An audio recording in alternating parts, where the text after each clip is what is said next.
La falsa doctrina de las maldiciones ancestrales o generacionales.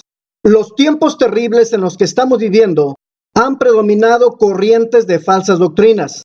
La mayoría de las iglesias evangélicas han aceptado en su seno algunas de ellas y las han hecho parte de su enseñanza actual, sin discernir bíblicamente si tienen un fundamento sólido en las Escrituras. La doctrina de maldiciones ancestrales o generacionales es la doctrina importante y principal de los encuentros del G12 de César Castellanos y Cash Luna. También los falsos apóstoles y profetas las practican en sus ministerios de liberación. Los falsos maestros enseñan que todos los creyentes que aceptaron al Señor en iglesias tradicionales, es decir, no carismáticas o neopentecostales, tienen maldiciones generacionales. Por eso son cristianos fracasados que no pueden prosperar espiritualmente ni financieramente, hasta que no rompan las maldiciones heredadas. Pero para que estas y más cosas resulten, en los encuentros los hacen pedir perdón por los pecados de sus familiares muertos. De igual forma, pedir ser perdonados por los pecados que Cristo no les ha perdonado para poder ser salvos. Esta falsa doctrina diabólica enseña que si un creyente cuando estaba en el mundo fue un hijo rebelde y de mala conducta e hizo sufrir a sus padres, lo mandan al cementerio a pedirle perdón al padre difunto, dejando en su tumba una carta donde expresa su arrepentimiento. Todo esto no solo es satánico, sino fuera del orden bíblico, y es practicado en gente ignorante, a la que desvían en sus sentimientos y emociones, poniendo una mentira como si fuera verdad bíblica, pero que en realidad son prácticas y ritos ocultistas. Continuando con esta enseñanza satánica, dicen que si el creyente es de raza azteca, maya o africana, se le declara con maldiciones generacionales, porque sus antepasados ofrecían sacrificios humanos a sus dioses con prácticas del espiritismo. Esta doctrina de maldiciones generacionales es muy peligrosa, antibíblica y completamente satánica, ya que de esta forma, en encuentros y a través de los satánicos apóstoles de la prosperidad, descalifican a todo creyente que está en una iglesia de sana doctrina y ha creído en el Señor Jesús. Lo hacen renunciar a su fe para dar lugar en su vida al demonio de alto rango llamado espíritu de la visión. Esta creencia impuesta a mucha gente, tales como pecados y demonios heredados en creyentes, es una blasfemia e irreverencia, ya que se basan en que Cristo no terminó su obra, porque según los promotores de esta sutil y diabólica enseñanza, hay pecados que Cristo no ha perdonado, es decir, que se tiene que asistir a encuentros para ser completamente salvos. Toda esta enseñanza y prácticas tratan de deshonrar y demostrar que el sacrificio de Cristo fue ineficaz y contradice a las Escrituras, ya que dentro de esta falsa enseñanza está la ofrenda del rompimiento. Los avariciosos y falsos maestros dicen que los creyentes que tienen maldiciones generacionales deben de dar ofrenda de rompimiento de maldiciones de gran monto para no solo ser libres, sino para que sean prosperados. Todo esto es muy blasfemo, ya que los creyentes que piensan que tienen maldiciones de sus antepasados dan sus ofrendas y lo único que hacen es enriquecer a los ladrones y mercaderes de la fe. Quien hace esta práctica de dar para ser libre, afirma con su dinero que el sacrificio de Cristo en la cruz fue ineficaz. Es normal y común ver en cultos e iglesias a Mamón, dios de la prosperidad, y a sus apóstoles quebrantando maldiciones generacionales en creyentes que no solo se dejan imponer las manos de estos falsos maestros heréticos, sino que además les dejan su dinero. César Castellanos habla de derribar el edificio viejo, es decir, el evangelio de sana doctrina, para dar lugar al nuevo, visión y gobierno de los 12. Así le llama a este falso maestro apóstol de Satanás a la falsa reforma apostólica y profética que ellos están llevando a cabo. A esta falsa visión la tienen como el avivamiento mundial de los últimos tiempos. Eruditos evalúan que la visión del G12, que es parte del neopentecostalismo, no son movimientos cristianos, sino católicos por sus prácticas y herejías.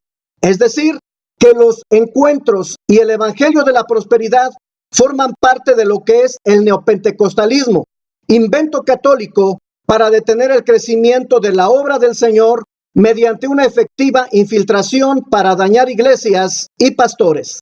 Como dijimos, esta es la base para los encuentros: sanidad interior, liberación, guerra espiritual, evangelio de la prosperidad. Pero nunca la Biblia le da bases ni habla de sus blasfemas prácticas. Todo es un engaño de Satanás y sus apóstoles, metiendo en la iglesia prácticas de brujería y hechicería. Todo esto proviene de las corrientes que creen en la reencarnación y la ley del karma, metafísica y todas esas doctrinas paganas. Y si esta enseñanza persiste, es por algunos amadores de sí mismo que tuercen las escrituras y gracia de nuestro Señor. Wikipedia dice de esta ley: el karma sería una energía trascendente, invisible e inmensurable, que se deriva de los actos de las personas. De acuerdo con las leyes del karma, cada una de las sucesivas reencarnaciones quedaría condicionada por los actos realizados en vidas anteriores. Es una creencia central en las doctrinas del budismo, el hinduismo, el jainismo, el ayahuasca y el espiritismo. Aunque estas religiones expresan diferencias en el significado mismo de la palabra karma, tienen una base común de interpretación. Generalmente el karma se interpreta como una ley cósmica de retribución, de causa y efecto. La idea del maligno es que los creyentes no puedan ver la potencia de la obra salvífica y redentora de Cristo. Y en esto han caído una gran cantidad de creyentes, atendiendo a estas falsas doctrinas. La enseñanza principal de esta herejía está enfocada en que las cosas malas que nos sucedieron son consecuencias de los pecados de nuestros antepasados.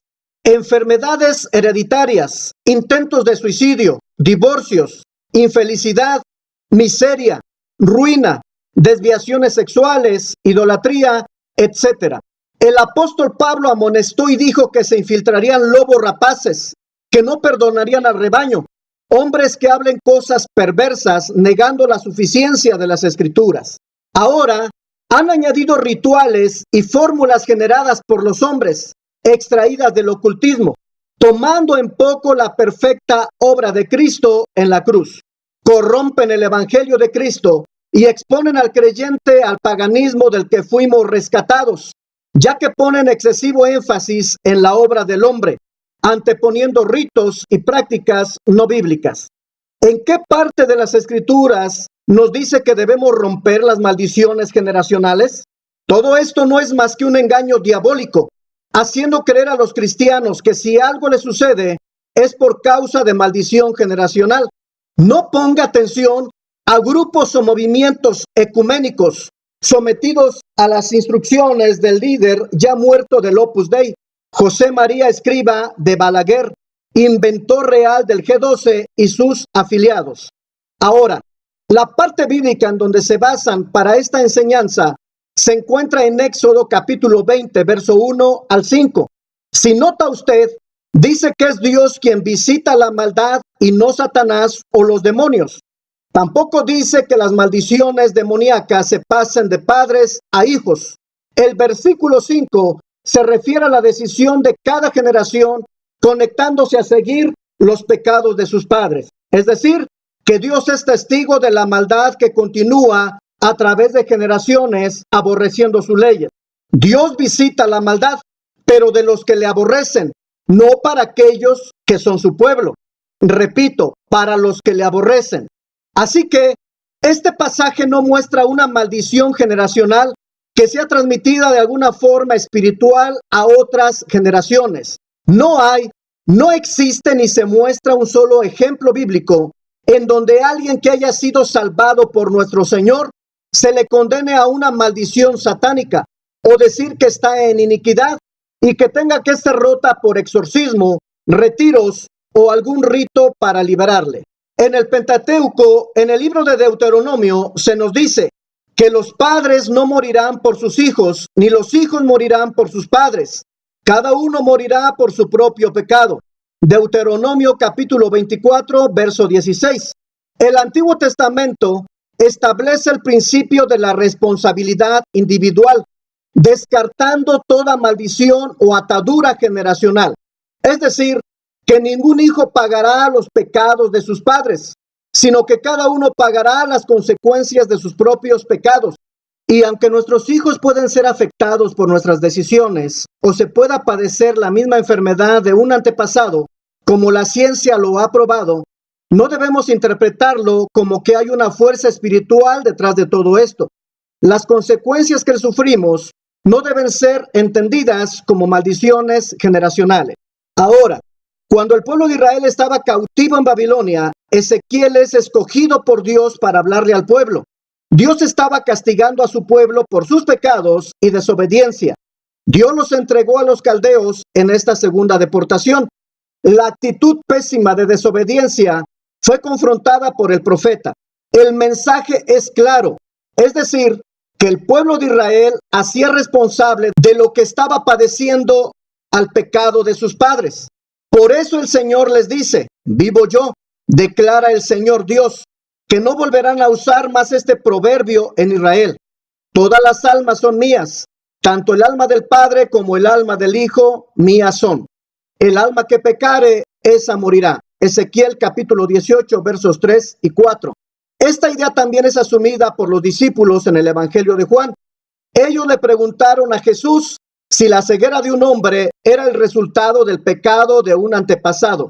A la inquietud de los discípulos, él le respondió: ni este pecó, ni sus padres, sino que está ciego para que la obra de Dios se manifieste en él. Juan capítulo 9, verso 3. Esta excesiva y hasta enfermiza inclinación de interpretar las desgracias de las personas como una consecuencia de los pecados de un antepasado es confrontada por Jesús, quien les dice que esta ceguera solo sirve para glorificar a Dios y ni siquiera menciona que sea una maldición generacional. Por lo tanto, en coherencia con la enseñanza bíblica, debemos concluir que la doctrina de las maldiciones generacionales es bíblicamente incorrecta y en la práctica es muy nociva para el creyente y la iglesia en general.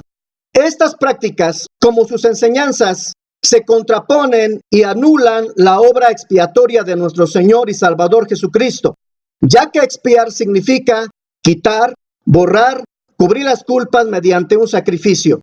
Cristo fue nuestro sacrificio en la cruz. Si decimos que aún tenemos o arrastramos pecados o maldiciones generacionales, estamos afirmando que el sacrificio de Cristo no fue suficiente.